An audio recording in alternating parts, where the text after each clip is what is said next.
And we continue our conversation with State Representative Amanda Stuck, who has just announced her intention to run for the United States Congress. Let me give you a couple of national issues here. You've heard the stories about what's going on the southern border. What are you hearing? What's your take on all that?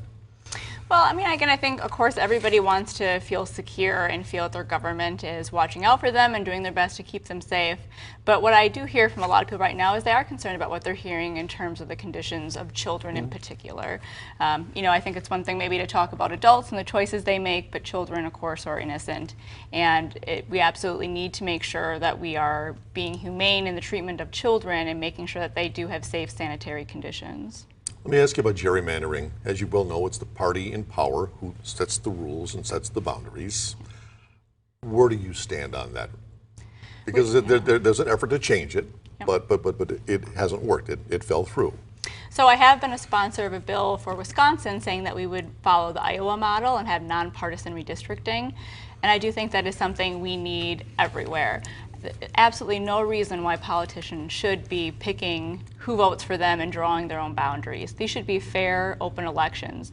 Fair elections are the very fundamental core of our democracy.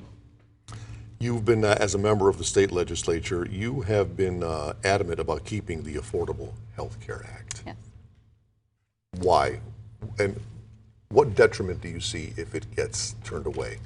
Well, I'll tell you a story that highlights why in particular. When I was a single mom with my young son at 19, he came to me one day and said that he had a toothache. And so I called the dentist to see if we could get him in. And the dentist said, no, we won't take you because you have Medicaid.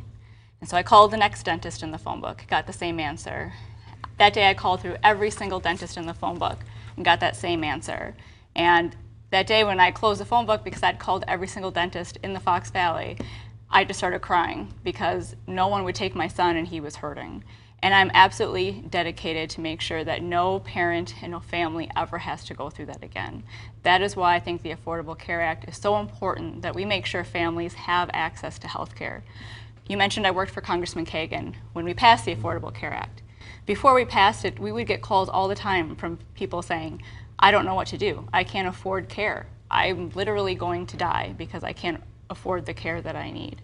And so it is incredibly important that we do keep the Affordable Care Act. Certainly there are improvements that have to be made. It is not perfect, but we absolutely need to make sure people have access to health care.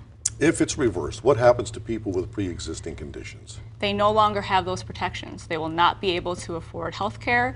They will not be able to get access to the care they need. It will be incredibly expensive for them, and it is absolutely unconscionable that we would let that happen to people. Do you see us ever going to a single-payer system? Well, right now, again, I think there are a lot of different options and things to talk about around health care in order to figure out what is the best option to make it the most affordable and make sure people are covered. Again, for me, it's really just about talking about people who are facing those situations and making sure they're covered. That's the most important thing. We can talk about solutions, we can bring people together to talk about what is the best way to do that. You know, I think people should absolutely be able to keep their private insurance if that's what they want, but I do think we also need to make sure there's an option for people who find it hard to afford or access health care otherwise.